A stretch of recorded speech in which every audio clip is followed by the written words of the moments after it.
అందరికీ ముందుగా శ్రీరామనవమి శుభాకాంక్షలు అండి.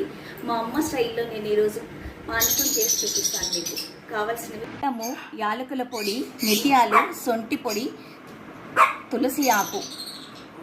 తయారు చేసే విధానము, ఫస్ట్ మనము బెల్లం వేసేసుకోవాలి. ఇందులో ఉంటే అది అలా మెత్తగా అయిపోయి వాటర్ లాగా అయిపోతుంది బెల్లం అంతా.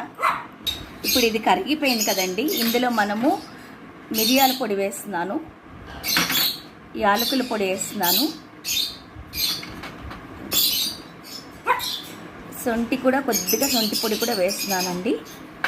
వేసి మనం ఒకసారి కలిపేసుకోవాలి. ఉంటే నిమ్మరసం కూడా వేసుకోవచ్చు. ఇప్పుడు మనం స్ట్రైనర్తో వడగట్టేసుకోవాలి. వడగట్టిన దాన్ని ఇప్పుడు మనం ఒక బౌల్లోకి తీసేసుకొని ఇందులో తులసి ఆకులు వేసేసుకొని మనం దీన్ని దేవుడి దగ్గర నైవేద్యం పెట్టుకోవాలి.